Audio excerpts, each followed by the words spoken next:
From the Presidential Palace, Manila, Dateline Malacañang.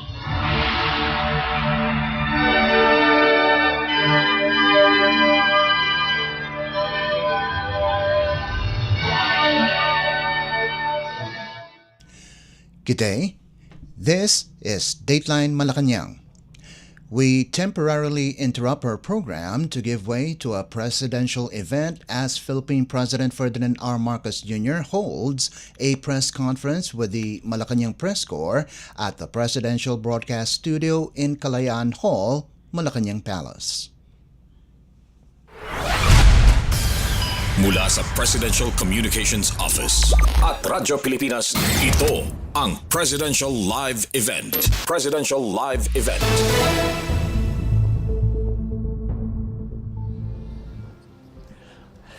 Good morning, everyone.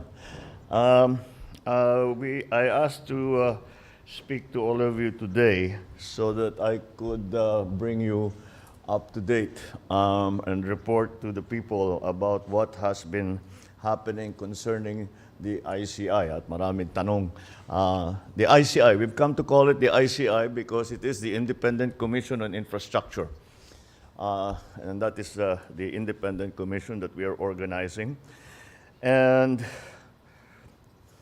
as of yesterday, this is the way the commission is going to be organized. Justice Andy Reyes will be the chairperson of the ICI. He was a presiding judge of the Court of Appeals before. He has been a jurist for a very, very long time with a very good record of honesty and fairness, and a good record of being able to find justice for those who have been victimized. And together with him are, of course, Babe Singson, who I think is familiar to everyone, as the former DPWH secretary. But beyond that, he has always been working in terms of the infrastructure. And as a former DPWH secretary, he has a good idea of, shall we say, where the bodies are buried. So that will give us immediately a advantage when we're doing this, when the commission is doing its investigation. And of course, the last member is Rosana Fajardo, who is the country managing partner of SGV & Co. She is a certified public accountant, and she has, again, with her experience, and we are hoping to take advantage also with some of the experts that they have in SGV in terms of accounting, forensic accounting, all of these things that will be necessary. We have included Mayor Benji Magalong as a special advisor as well. There have been questions as to why Mayor Benji has been included, and the answer is very simple. When I went to Baguio, at tinignan ko yung mga malabo na flood control project, ay sinalubong niya kaagad ako ng isang report. Investigador naman talaga si Mayor Benji. Kung maalala ninyo, he was the one who wrote, as CIDG head, he was the one who wrote the seminal report on the Mama Sapano incident. And that was immediately that gave me, that's when I came to know of him and saw that he has integrity. And then again, when I went to Baguio, meron na siyang, being a good investigator, he had a very, very detailed, very good report already. So he's been working on this for a while. So marami siyang mako-contribute. So what are the commission's powers?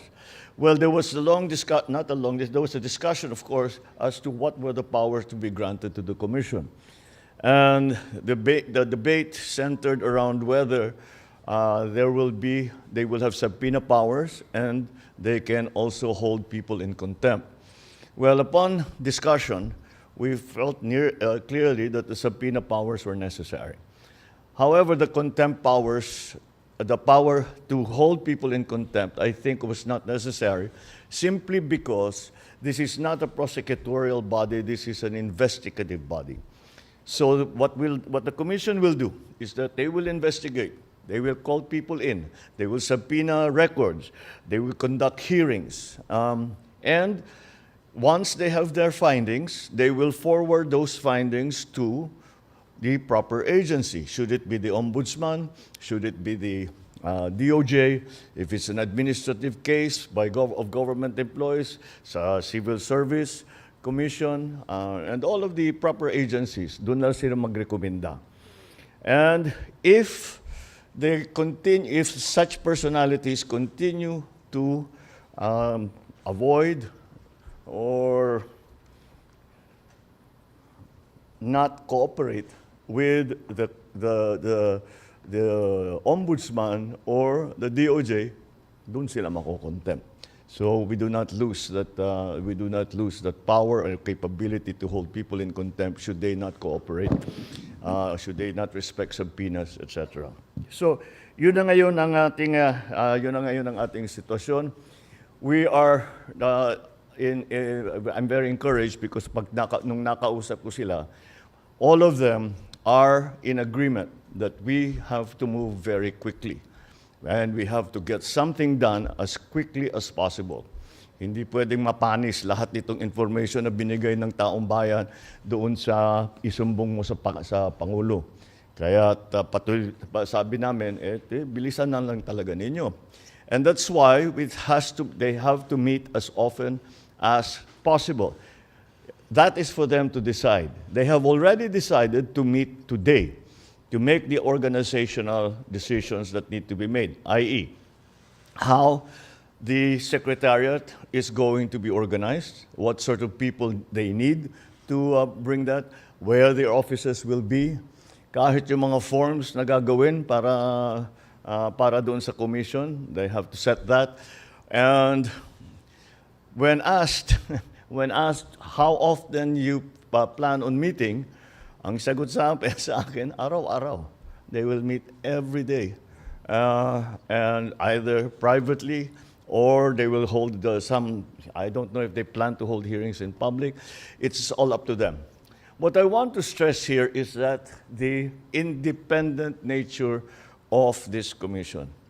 Hindi kami makikialam sa trabaho nila. We will, of course, be in discussion with them. We will ask them, ano nangyari? What have you found? What are we doing next? Etc.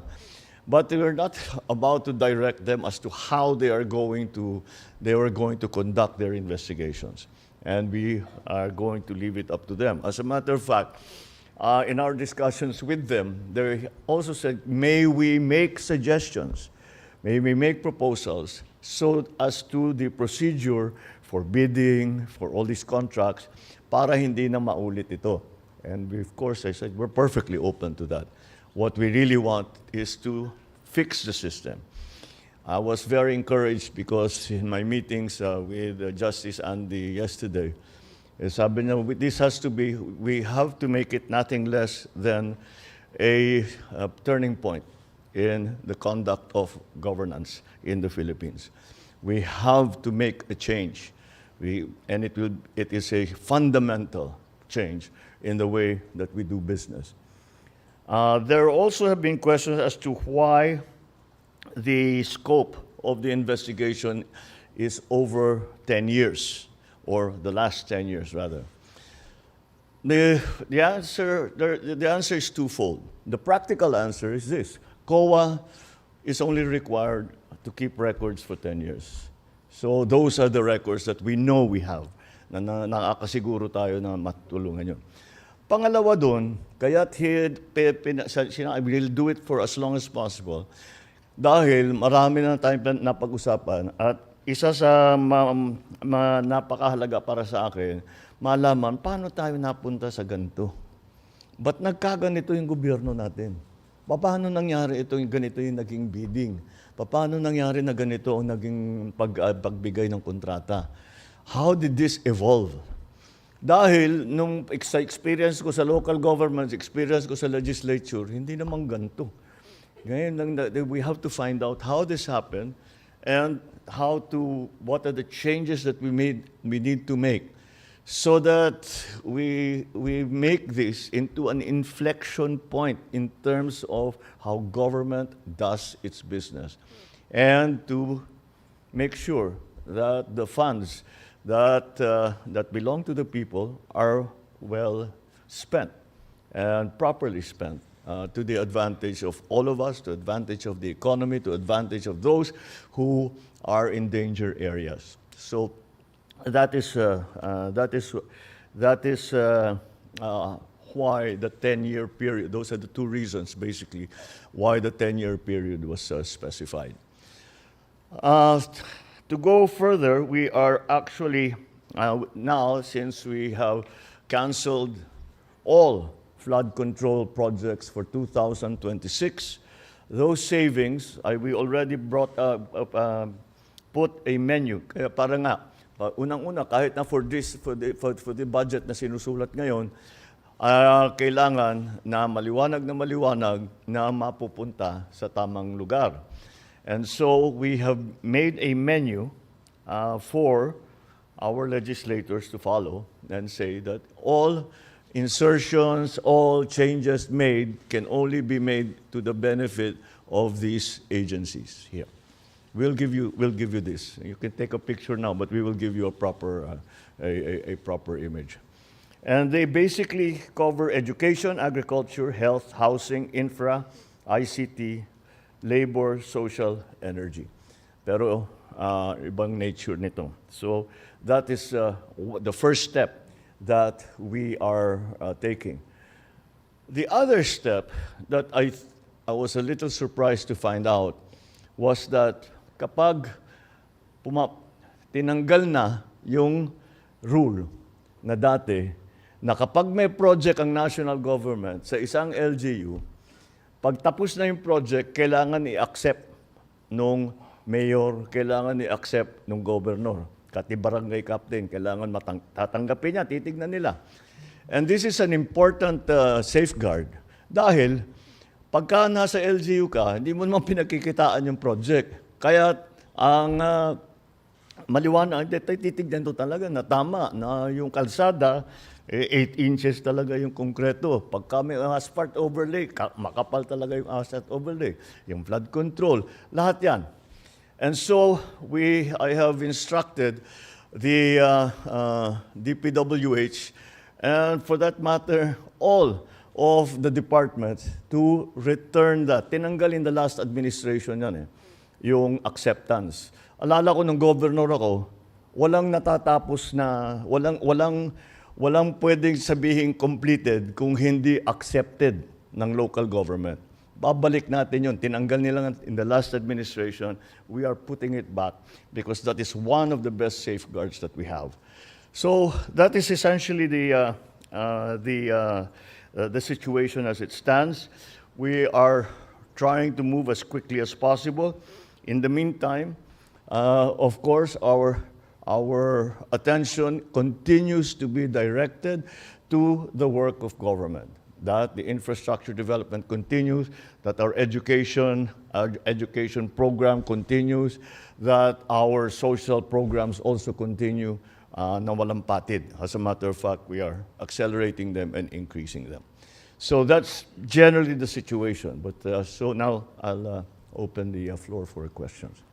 Thank you. Thank you very much, Mr. President. The first question will come from Kat Domingo of ABS-CBN. Good morning, Mr. President. Sir, in terms of priorities and focus, how different would the investigation of your independent panel be compared to what we've seen in the House and in the Senate? It will be completely independent. That's something that cannot be said if, for example, the Senate conducts, maraming nababanggit na senador. If the House conducts the investigation, marami ring nababanggit na congressman. Kaya sinasabi ng mga tao, bakit naman nag-iimbestiga sila but they're investigating themselves. which is always a little bit of a difficult situation. It's hard to be fair. They are, of course, as I said before, it's their prerogative to conduct such investigations. However, so as to make it very, very clear to people that this is independent. I would like to stress this over and over again. It is an independent commission, and that is why we have taken great pains to make sure that that independence is respected, is recognized, and is observed.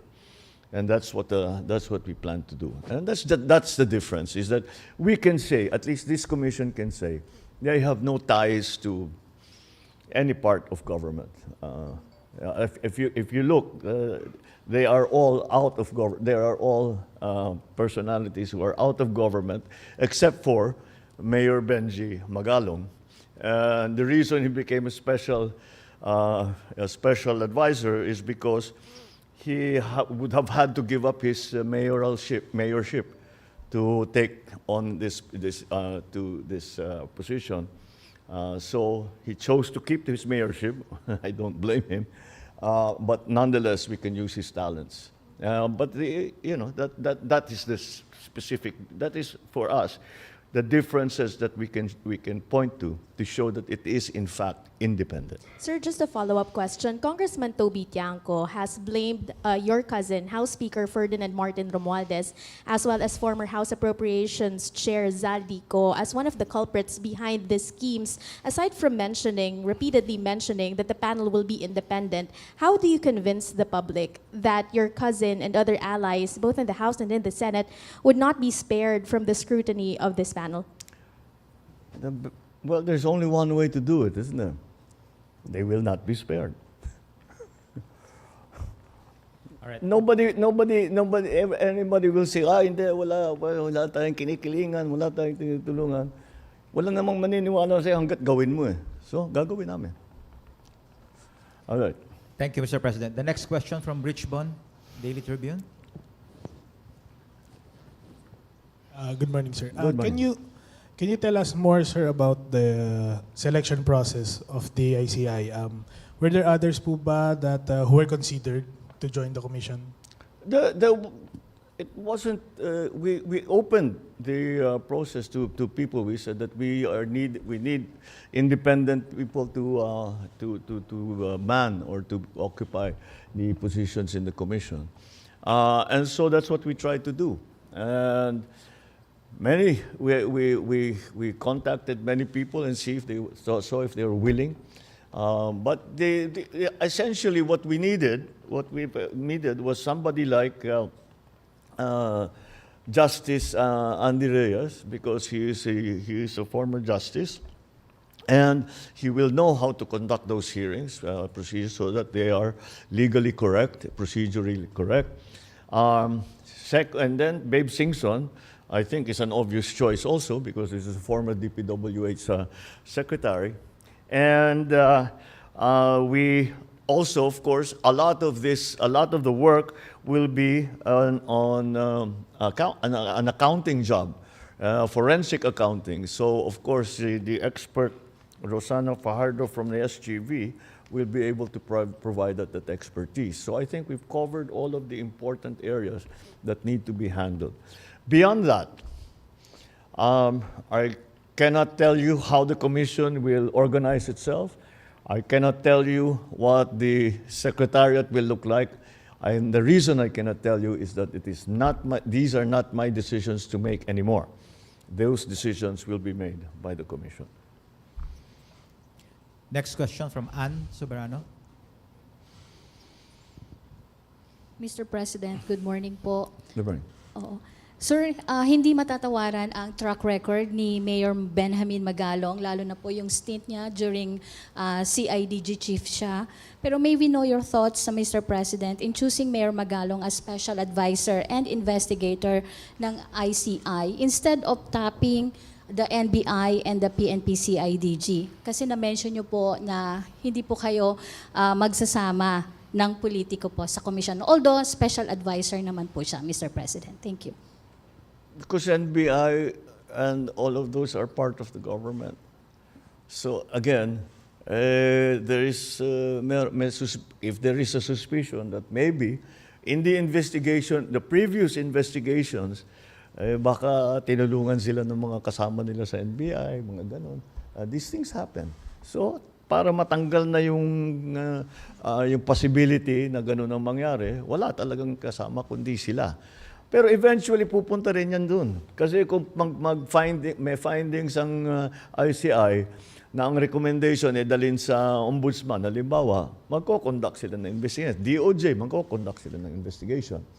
But of course, they will be able to take note of the investigation that was already conducted by the independent commission. And in that case, that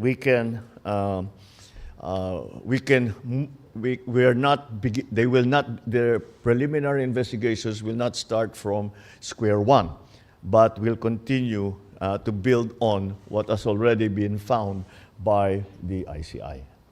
Thank you, Mr. President. Thank you. Thank you, Mr. President. We have two more questions, Mr. President. Sure. From Leth Narcisa, DZRH. Good morning, Mr. President. Ibon Foundation said that billions of fund control funds concentrated in the ruling parties. May we get your comments, sir? Are you aware of it? That is the case in every single how do you say legislative body. Siyempre, the majority party is the majority party, so silang pinakamarami. But again, if there's nothing particularly about that, because talagang pupunta, they are the most numerous in the House. For example, Lakas is the most numerous in the House. So they will have the most locally funded projects. The problem here is not the amount. The problem here is the uses of those funds. Kahit naman sa kanila napunta lahat, kung magandang patakbo, di walang problema. Kung yung flood control, napakaganda. Kung yung lahat ng mga project, napakaganda. Yung dredging, perfect. Eh di ano problema? Walang problema. But that is not the problem. That's not where the problem lies. The problem lies in the actual implementation of the projects. And that's what we are investigating. Wala namang ginagawang politika na naman. Thank you, Mr. President. That's what we wanted to do. Remove it from politics. Don't politicize this. It's simple numbers dito. Simple lang to. Magkano ang ninakaw na pera ng mga balasubas na ito? That's what we need to know. That's what we need to fix. And now that you bring it up, one of the things that we are looking at, dahil iniisip ko, kakasuhan natin sila. Then, okay, the cases will go on. May mananagot, meron dyan makukulong, meron dyan mapa-fire, whatever. Para sa akin, kailangan buuhin nila yung project. Dahil, kung titignan ninyo, may warranty lahat yung project na yan. Kahit sinabi nilang completed, pag na-discover na hindi tama ang pagkagawa, they still have to respect, they still have to honor the warranty that they have given us to complete the project properly. So we can still go back to them at sasabihin natin sa kanila, balikan ninyo yung walang kwentang project na ginawa ninyo at ayusin ninyo ng maganda. Out of your own pocket. Number one. Now, I don't know what will happen after the ICI will make their findings known to whatever agency, kung they will be fined. Nasa sa kanila na yun. That's again, it's beyond the executive's purview. So that I think let us not focus on the politics of it. Let us focus on simple pesos and centavos of it. Thank you, sir. Thank you, sir. The last question will come from Ivan Mayrina, GMA7. Mr. President, while the ICI is just about to begin its work, protest actions have already been mounted and more are being organized. The ones on the 21st are expected to be big. Is this a cause of concern for you that it might potentially snowball into something similar to what happened in Nepal or Indonesia? Well, that is only if we don't do anything about it. Look, what we have found, you have to remember, I brought this up. And it is my interest that we find the solution to what has become a very egregious problem. And since this has all been exposed, well, it's actually known to many people, but it has now been exposed to the general public. Do you blame them for going out into the streets? If I wasn't president, I might be out in the streets with them. So, you know, of course, they are enraged. Of course, they are angry. I'm angry. We should all be angry because what's happening is not right. So, yes, express it. You come, you make your feelings known to these people and make them answerable for the wrongdoings that they have done. Palaman ninyo ang sentimento, palaman ninyo kung paano nila kayo sinaktan, kung paano kayo ninakawan nitong mga ito. Palaman ninyo sa kanila, sigawan ninyo, lahat, gawin ninyo, mag-demonstrate. Just keep it peaceful. Kasi pagka hindi na peaceful, mahirap na yan. The police will have to do its duty to maintain peace and order. But to show that you are enraged, to show that you are angry, to show that you are disappointed, to show that you want justice, to show that you want fairness, what's wrong with that? I want to show that there's justice. I want to show that there is fairness. I want to hold these people accountable just like they do. So I don't blame them. I don't blame them. Not one bit. All right? Maraming salamat, Mr. President. Thank you very much, members of the Malacañang Press Thank you very much.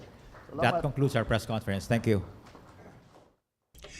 And you just heard Philippine President Ferdinand R. Marcos Jr.'s presidential address as he announced that Justice Andy Reyes will chair the Independent Commission for Infrastructure, or ICI, tasked to investigate the alleged misuse of funds in flood control projects.